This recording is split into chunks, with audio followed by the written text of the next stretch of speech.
Let's ask the man who met with 45 just yesterday, former White House Chief of Staff Mark Meadows.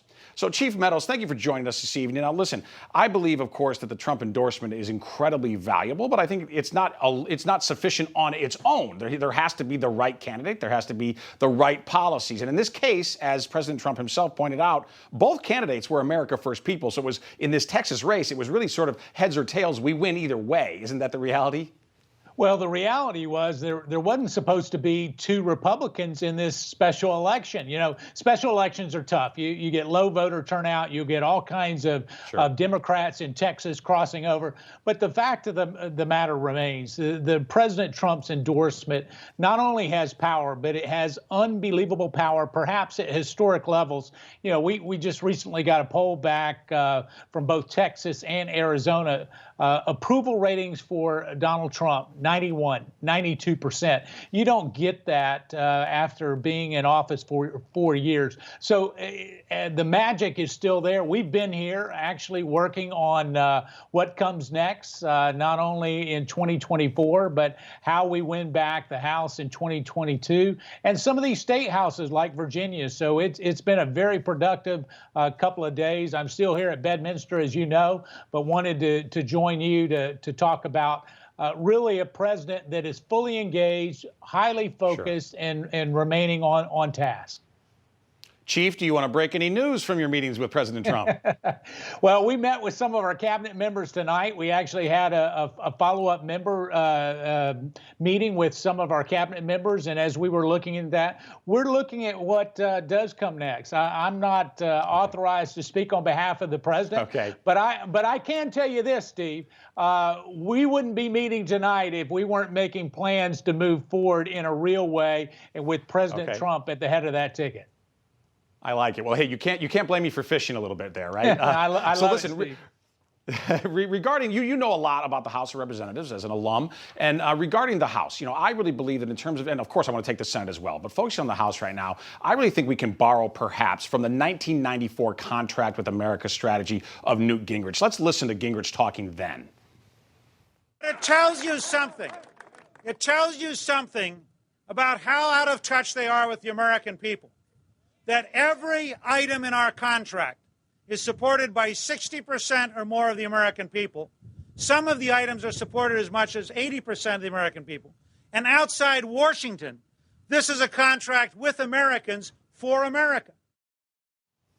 So, Mark, can we borrow some of that strategy and take issues right now where the preponderance of Americans agree with the America First strategy? Things like securing the border, things that are overwhelmingly popular. And do you think it would make sense for 2022 to have a new, we don't necessarily have to call it that, but to have a new version of the contract with America? For example, one of the things I would propose putting in there is a moratorium, a halt temporarily on even legal immigration. Would it make sense for us to lay out, though, some of the macro issues that candidates can't agree on, whether they're candidates who are trying to win office to buck an incumbent or incumbent candidates who are running for re-election?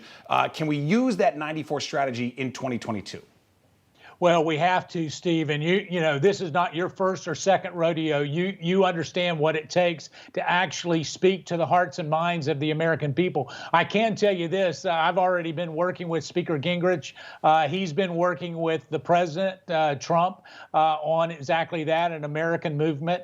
When we start to look at those issues, we need to halt the legal immigration until we can get something controlled at the southern border. You know, we've got millions of people now that have come over in the first 6 months. And the interesting thing is they're getting not only, you know, we're essentially threatening to arrest people on Capitol Hill for wearing a mask, but we're allowing people to pour over our southern border, and we're giving them actually the ability to come in and do work for free, essentially without any kind of merit-based system. But here's the other interesting thing, and you pointed this out.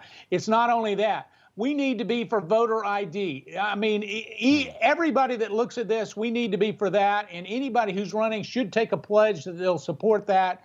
And when we start to look at some of these critical issues, it is important that they all come together and that we work on that front.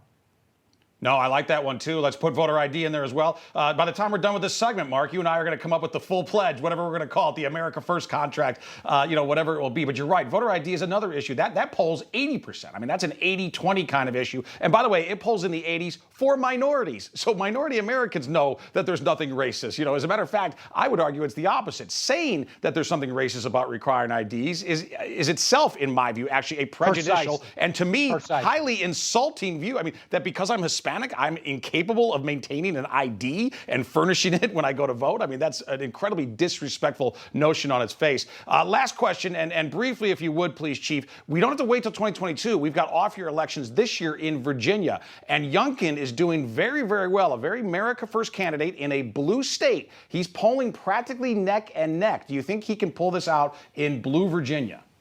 I do think that candidate Youngkin can do it. I think he'll soon be called Governor Youngkin. And when we do that, we're going to move it from blue to red. I can tell you, I've been working with Todd Gilbert, who's the minority leader in the state house. There's house races up. We're going to flip it. You will see President Trump involved in that. You'll see CPI, where I work, the Conservative Partnership, involved in that. But as we look at that, it's all about voter education and making sure that they understand what matters to them. But we're going to see a red wave in Virginia come this November, and quite frankly, it's going to astonish a lot of people in Washington, D.C. and around the country. I love it, and I think you're right. I think Old Dominion is going to go back to red, and that'll be a great momentum builder for nationally for 2022. Chief Meadows, thank you so much for your time this evening. Appreciate it. Great to be with you, Steve. Thanks so much. You just watched Newsmax TV, America's fastest-growing cable news channel, now in more than 70 million homes. You can get Newsmax TV on your cable system or check your cable guide. And if your system doesn't carry Newsmax, call them. Tell them you want Newsmax TV, because we're real news for real people.